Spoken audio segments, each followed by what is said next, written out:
ఇప్పుడు అసలైన ఈ ఆర్భాటానికి ఉత్సవానికి అందరికీ కీలక భూమిక అయినటువంటి పాస్టర్ మార్క్ బాబు గారు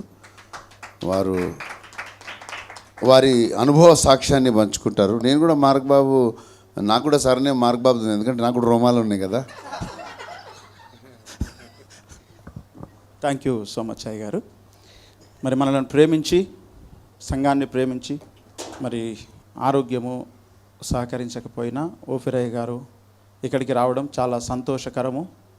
అయ్యగారిని ఇబ్బంది పెట్టామేమో అనే ఒక బాధ కూడా లోపల ఉంది. ఇక్కడ వచ్చారనే సంతోషము, అయ్యగారు ఎంత ఇబ్బంది పడుతూ వచ్చారు అనే కొంచెం బాధ లోపల రెండు వేధిస్తున్నటువంటి పరిస్థితిలో నేను ఉన్నాను. అయినను మరి రావాలని అయ్యగారు మీ ఇష్టం, మీరు జూమ్లో వచ్చినా మాకు సంతోషమే, నేరుగా వస్తే ఇంకా సంతోషమే అని చెప్తాను బాబు అని తెల్లారి నేను వస్తున్నాను అన్నారు. అందును బట్టి అయ్యగారికి హృదయపూర్వక వందనాలు, కృతజ్ఞతలు, ధన్యవాదాలు. ఈ 14 సంవత్సరాల కాలంలో ఈ మజిలీకి వచ్చాము అంటే దానికి ఇంతవరకు సాక్ష్యము చెప్పిన, మా గురించి శుభవచనాలు తెలియజేసిన దైవజనులందరూ కారణము, అందరి పాత్ర ఉన్నది, విచ్చేసినటువంటి సంఘబిడ్డలందరి పాత్ర ఉన్నది.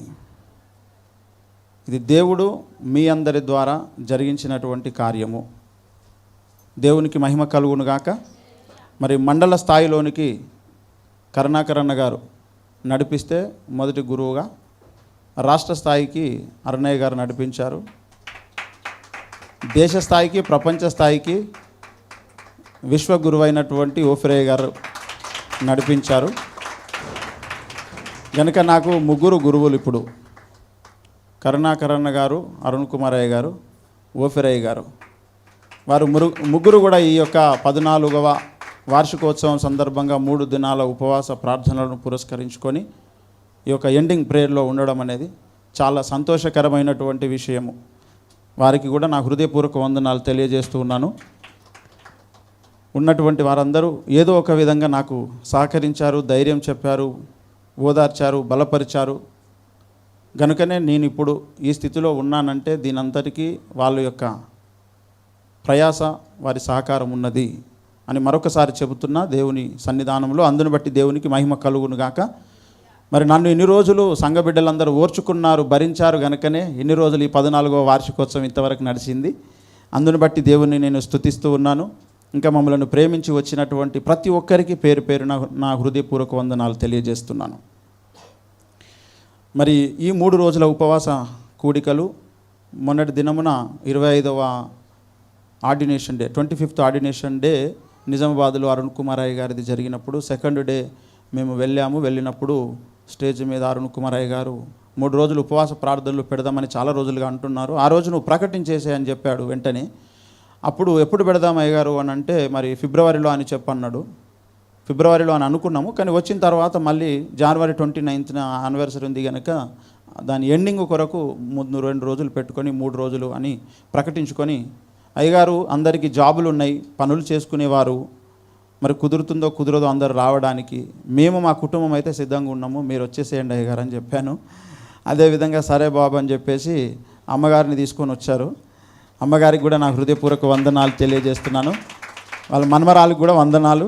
మొదటి దినం మనవరాలు వచ్చారు కనుక మరి ఆ విధంగా ఈ యొక్క ఉపవాస కూడికలు అనేటివి చాలా తక్కువ టైంలో మనం అనౌన్స్ చేయడం జరిగింది. చాలా రోజుల తర్వాత 3 దినాల ఉపవాస కూడికలు అనేటివి జహీరాబాదులో జరిగాయి. అందును బట్టి దేవునికి మహిమ కలుగునుగాక. ఈ జరిగినటువంటి ఇరుకు ఇబ్బందులు, దుఃఖాలు, గాయాలు, వేదనలు అనేకము దాదాపు అన్నీ మీకు తెలుసు. మీకు తెలియని అన్నీ అయ్యగారికి తెలుసు, దేవునికి అన్నీ తెలుసు. దేవునికి మహిమ కలుగునుగాక. వాటన్నిటిని బట్టి నేను దేవుణ్ణి స్తుతిస్తున్నాను. ప్రతి గాయముకై నీకే స్తోత్రము అన్న అయ్యగారి యొక్క వచనములో నుండి దేవునికి నేను కృతజ్ఞతాస్తుతులు చెల్లిస్తున్నాను. మరి ఈ 3 దినాల ఉపవాసంలో 27వ తారీఖు రోజున పాపని 10th క్లాసు పాప కొరకు అందరూ ప్రార్థించండి. 27వ తారీఖు ఉపవాస కూడిక ముగియగానే 5:30కు నేను తీసుకురావడానికి ఆమెను వెళదామని స్కూటీ మీద వెళ్ళి వస్తున్నటువంటి సమయంలో నేను రెగ్యులర్గా వచ్చేటువంటి రూటే తప్పి హైదరాబాద్ వెళ్ళిపోతున్నా. అక్కడ ఫ్లైఓవర్ లెఫ్ట్ నుంచి నేను ఇక్కడికి రావాలి. రెగ్యులర్గా నేను నడిచే రూటే, కాకపోతే ఫ్లైఓవర్ పైకి వెళ్ళిపోతున్నా. ఆల్రెడీ వెళ్ళిపోయిన తర్వాత అరే బుచ్చిగా నేను ఇట్లా పోతున్నా ఏంటిది, దేవుడు మాట్లాడుతున్నారా నాతోని అని మళ్ళీ లెఫ్ట్కి తీసుకొని వచ్చి వెంటనే అయ్యగారికి చెప్పాను. అరుణ్ కుమార్ అయ్యగారు అందరూ మాట్లాడుతూ, అయ్యగారు నాతో దేవుడు మాట్లాడుతున్నాడు, నేను రోడ్డు తప్పి హైదరాబాద్ దిక్కుపోతున్నా, వెంటనే మళ్ళీ ఇటు వచ్చేసిన అని చేసి అప్పుడే చెప్పిన. దేవుడు మాట్లాడితే అట్లా అవుతుంది బాబు అని అరుణ్ కుమార్ అయ్యగారు కూడా అన్నారు. అయితే దేవుడు నాతోని తెలియజేసినటువంటి విషయం ఏంటిదంటే, అదేంటో దేవుడు చాలాసార్లు నేను బైక్ మీద పోయినప్పుడే మాట్లాడుతున్నాడు. మార్కు సువార్త మహాసభలప్పుడు కూడా నేను బైక్ మీద ఈ వాటర్ ట్యాంక్ నుంచి వస్తుంటే 2 రోజులు పెట్టాలా, 1 రోజు పెట్టాలా, 3 రోజులు పెట్టాలా మీటింగ్స్ అంటే 3 రోజులు తప్పకుండా పెట్టాలని దేవుడు మాట్లాడారు. అప్పుడు అయ్యగారే నామకరణం చేశారు ఆ సభలకు. అయితే సంగారెడ్డి జిల్లా కొరకు అవుట్రీచ్ మినిస్ట్రీస్ తరపున 3 రోజుల ఉపవాసాలు జరుగుతూ ఉన్నాయి కనుక ప్రతి గ్రామం కొరకు మనం పేరెత్తి మనము ప్రార్థన చేద్దాం బాబు అని అరుణ్ కుమార్ అయ్య గారు తెలియజేశారు. అయితే మొదటి రోజు అయిపోయిన తర్వాత దేవుడు చెప్పినటువంటి విషయం ఏంటంటే, ఈ సంగారెడ్డి జిల్లాలో ఉన్నటువంటి గ్రామాలెన్నో, అన్ని గ్రామాలలో మీరు అడుగుపెట్టి ప్రార్థన చేసి రావాలి అని దేవుడు తెలియజేశాడు. 1248 గ్రామాలు ఈ సంగారెడ్డి జిల్లాలో ఉన్నాయి. తాండాలు, గ్రామ పంచాయతీలు, పంచాయతీస్, రెవెన్యూ విలేజెస్ అన్నీ కలిపి గనుక మరి ఆల్రెడీ ప్రకటించడం జరిగింది, ప్రార్థించడం జరిగింది. ఈరోజు ఓఫిరయ్య గారి యొక్క ప్రార్థన ద్వారా మనము ఒక గ్రామంలో అయ్యగారు ప్రార్థన చేసి ఈ యొక్క సభ ముగియగానే ఆరంభం చేసి ఇస్తారు. దాదాపుగా 3000 కిలోమీటర్లు, 1248 గ్రామాలు, 5 నియోజకవర్గాలు, 4 డివిజన్లు మనం తిరగాల్సి ఉంది. ఈ ప్రాంతంలో మరి ప్రతి తాండాను, ప్రతి గ్రామాన్ని కూడా దర్శించాల్సి ఉంది, ప్రార్థన చేయాల్సి ఉంది. అక్కడికి వెళ్ళి మరి ఈ యొక్క కార్యక్రమంలో నేను ఒక్కనే వెళ్ళాలని నేను ఆశపడుతూ ఉన్నాను. మీరెవరైనా మేము కూడా ఇందులో ఇన్వాల్వ్ అవుతామంటే మీరు ఎప్పుడైనా రావచ్చు, మీ అందరికీ కూడా స్వాగతం. ఈ సమయం అంతా దాదాపు 6 నెలల సమయం పడుతుంది. 1248 గ్రామాలు తిరగడానికి 3000 కిలోమీటర్లు అవుతుంది. కొన్ని వేల రూపాయలు కూడా దీనికి అవసరం అవుతాయి. ఇదంతా కూడా దేవుడు సమకూరుస్తాడని నేను నమ్ముతున్నాను. గనుక ఇందులో మీరెవరైనా పాలిభాగస్తులు కావాలనుకుంటే కావచ్చు. అందును బట్టి దేవునికి మహిమ కలుగునుగాక. ఫ్లెక్సీలో పైన ఒక వాక్యము వ్రాయబడి ఉంది. మీరు అందరూ చదివారని నేను అనుకుంటున్నాను, ఎందుకంటే మన కనుల ముందున్న ప్రతిదీ మనం చదువుతాము కదా. అక్కడ ఉన్నటువంటి మాట ఏమిటంటే, రోమీలకు రాసిన పత్రిక 10వ అధ్యాయము 18వ వచనములో, వారి స్వరము భూలోకమందంతటికిని, వారి మాటలు భూదిగంతముల వరకును బయలు వెళ్ళెను అని చెబుతున్నాడు. ఈ సాక్ష్యము నా జీవితంలోనికి రావాలి, ఆ పనిలో నేను కూడా ఇన్వాల్వ్ అయ్యాను అనేటువంటి యొక్క సాక్ష్యం నా బ్రతుకులు కూడా నెరవేరాలని నేను ఆశపడుతున్నాను. ఇది నా కొరకు ఒక రోజున ఆనాడు అపోస్తలుడు పలికినట్టుగా, పౌలు రోమీలను గూర్చి పలికినట్టుగా ఈ తరంలో నా గురువులు పలకాలి, దేవుడు పలకాలని నేను ఆశిస్తూ ఉన్నాను.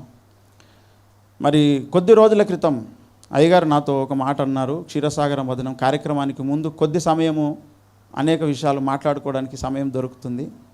ఆ సమయంలో, బాబు నేను ప్రార్థించిన ప్రతిసారి దేవుణ్ణి క్షమాపణ అడుగుతున్నా.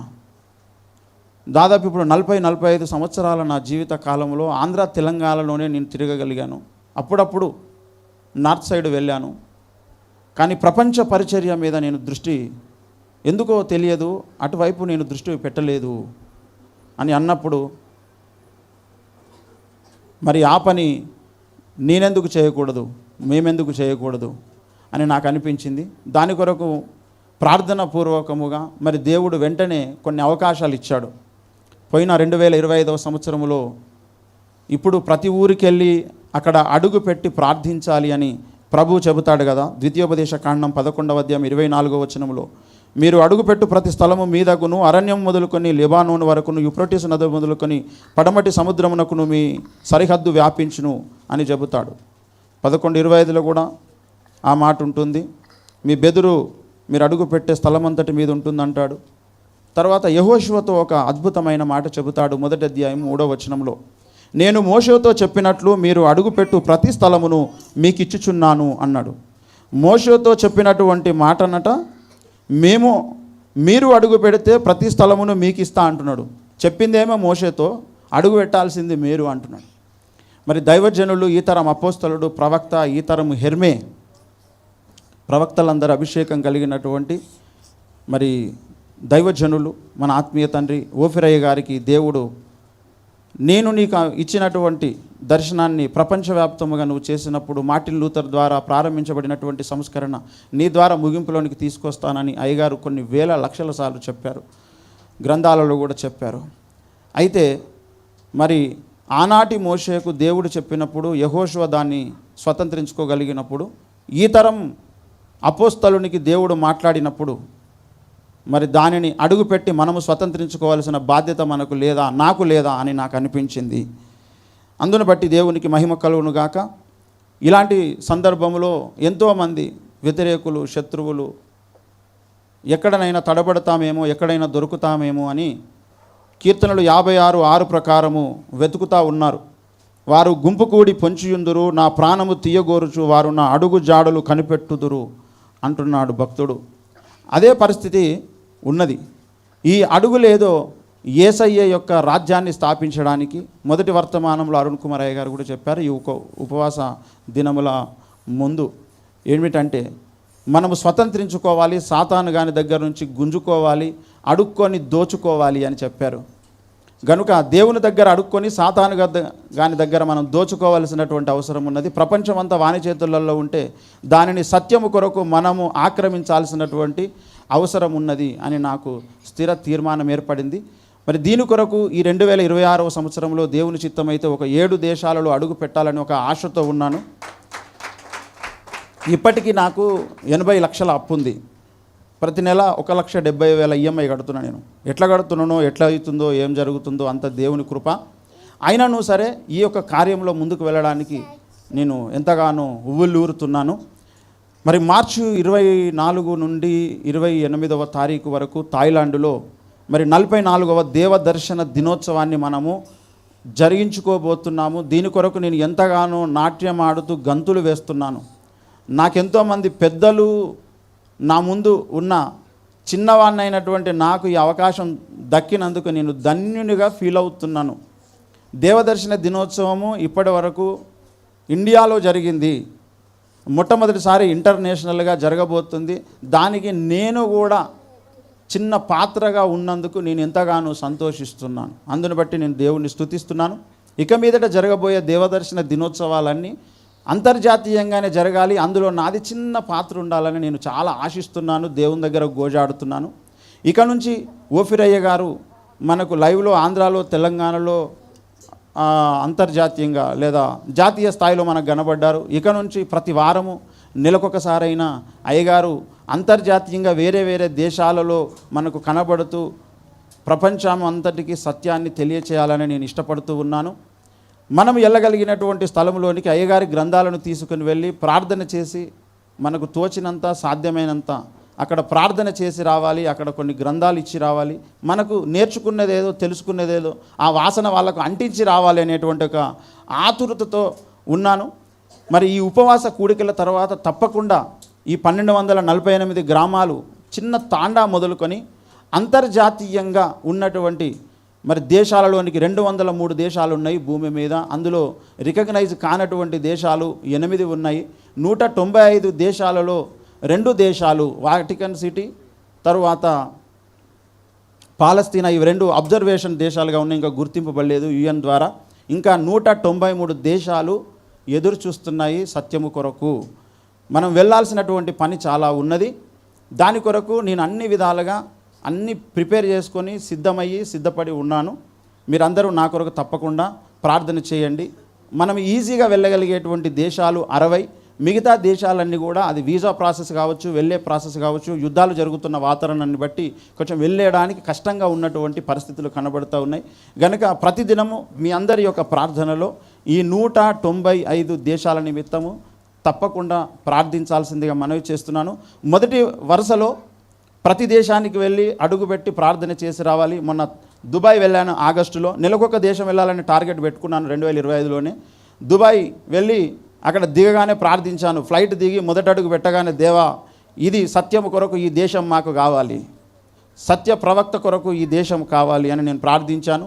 తర్వాత సెప్టెంబర్లో మలేషియా వెళ్ళాను. మలేషియాలో దిగగానే ప్రార్థించాను, దేవా ఈ దేశం మాకు కావాలి, సత్యముతో ఈ దేశం నింపబడాలి, ఈ దేశం రక్షణ పొందాలని ప్రార్థించాను.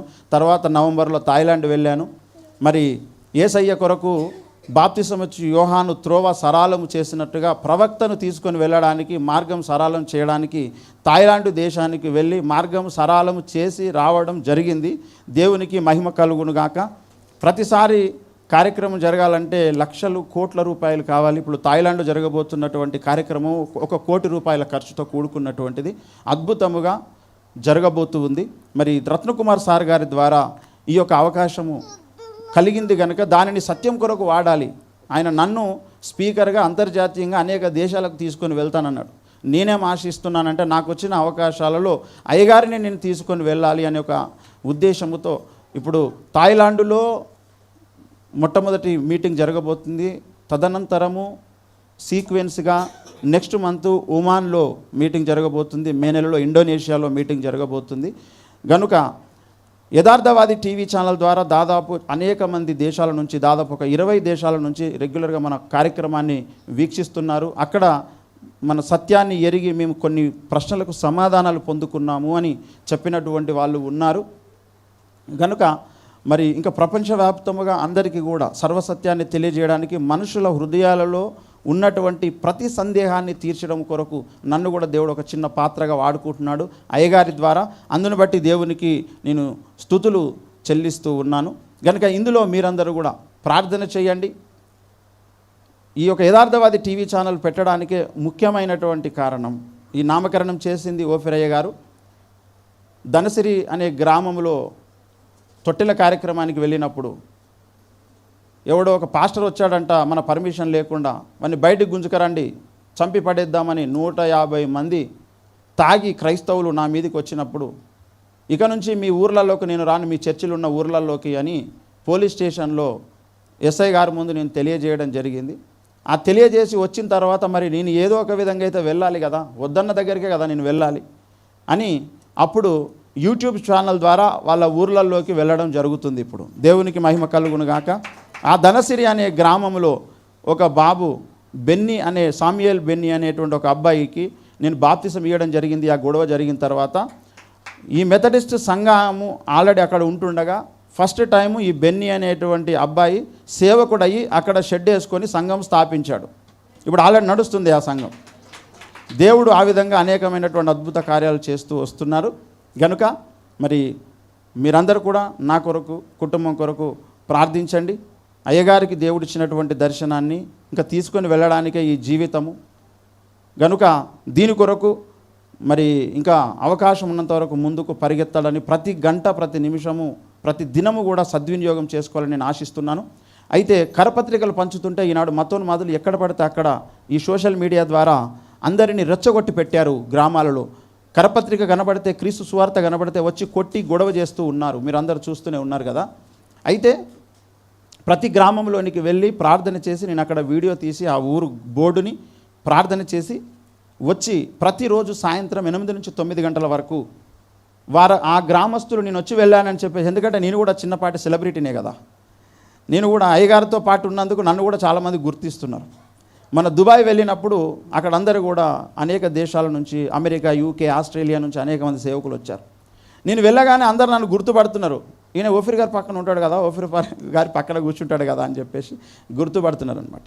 మరి ప్రతి గ్రామానికి వెళ్ళి అక్కడ ప్రార్థించి వచ్చిన తర్వాత ఆ గ్రామస్తులు తప్పకుండా వాళ్ళు మనల్ని అబ్జర్వ్ చేస్తారు. ఎవరోనంట వచ్చి ప్రార్థించిరట అని. ఎందుకంటే 1200 వీడియోలు 1200 గ్రామాలకు వెళ్ళిన మనం ప్రార్థించిన తర్వాత ఇయ్యలను రేపు సంవత్సరానికో ఆ గ్రామస్తుల కన్ను మన మీద పడుతుంది.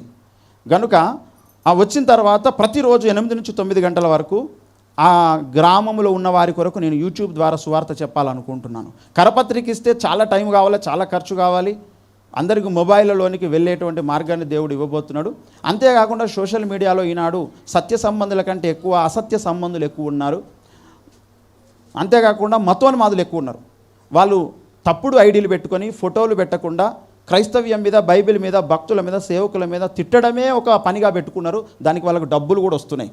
అయితే అలా ఎవరైతే తిడుతున్నారో వాళ్ళ కొరకు ప్రార్థించే కార్యక్రమం చేపట్టిన 4 రోజుల క్రితం నుంచి అక్కడ నేను వీడియో మనం స్టార్ట్ కాగానే సత్య సంబంధులు ఎవరు రాకపోయినా మతోన్మాదులు వస్తారు.